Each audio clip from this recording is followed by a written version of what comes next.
Françoise Dexmier est une artiste plasticienne qui explore depuis l'adolescence les images, les mots et les cultures. À travers la peinture, la photographie et le film. Ses créations se veulent vibratoires et spirituelles, inspirées par la Mauritanie, le pays aux millions de poètes, où elle a vécu et réalisé plusieurs films, et par le monde flottant des estampes japonaises. Aussi, la transmission a toujours été au cœur de sa démarche.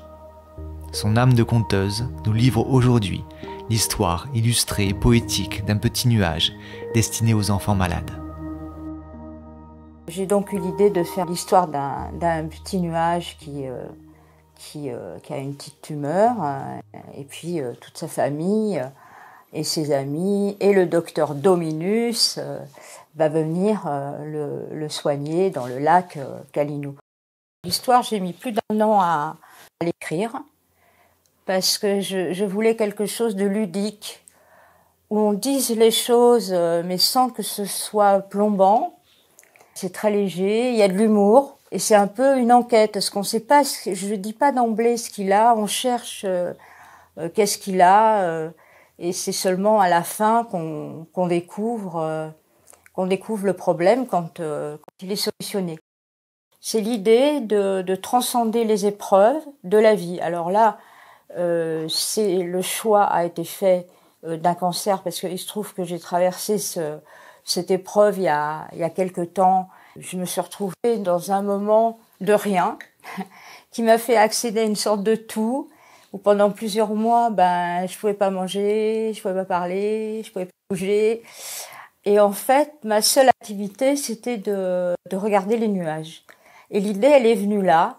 Et j'ai eu comme un moment de grâce pendant plusieurs mois, alors que ma vie était à l'arrêt total. J'ai senti qu'on pouvait avoir accès à une compréhension du monde et des choses, pas que par le mot, mais que la transmission pouvait se faire aussi par une vibration quelque part. Ça donne un espace de sérénité. Voilà, j'ai envie que ça apporte un moment de plénitude et de sérénité.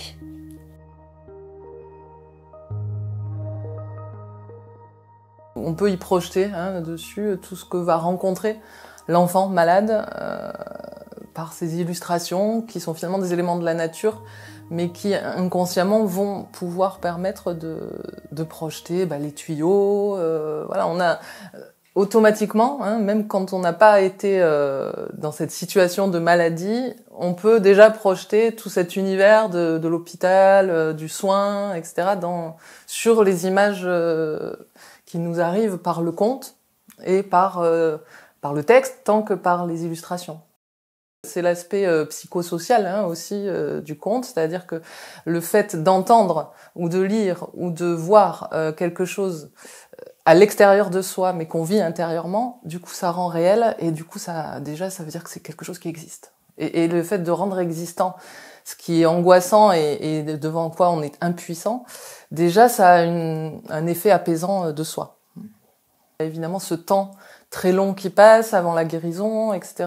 Et donc lorsque le docteur amène cette idée qu'il va y avoir ça qui se passe pendant l'été, puis autre chose qui se passe à l'automne, etc., ça amène quand même une notion de temporalité où il y a du coup un début et une fin. Et même si c'est un cycle, pour tout un chacun, c'est une année de saison, c'est qu'il y a quand même un début et puis une fin. Et donc il peut y avoir une rassurance aussi qui vient par cet effet de la temporalité qui est très marqué, je trouve, dans le conte.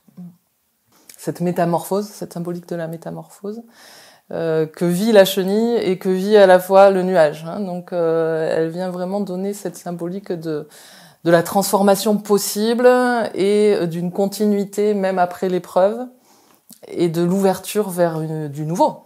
C'est vraiment ça, c'est cette symbolique de la chenille qui se transforme en papillon, qui s'envole et qui amène à une forme de résilience en fait.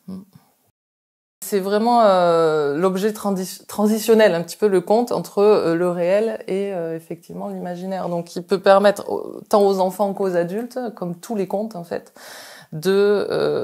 d'aborder des sujets sensibles, difficiles, et comment traverser les épreuves. Dans la plupart des contes, il y a toujours une situation initiale, une épreuve ou quelque chose à franchir, une étape, un passage, et puis un retour à une situation initiale, mais quand même transformée.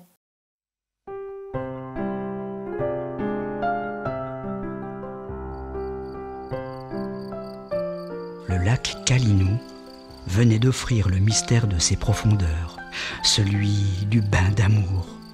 Toute sa famille, les Tominus et les Siminus, formèrent un immense nuage de protection au-dessus du lac Calino. Ils surveilleraient avec bienveillance toute la durée de ce long protocole.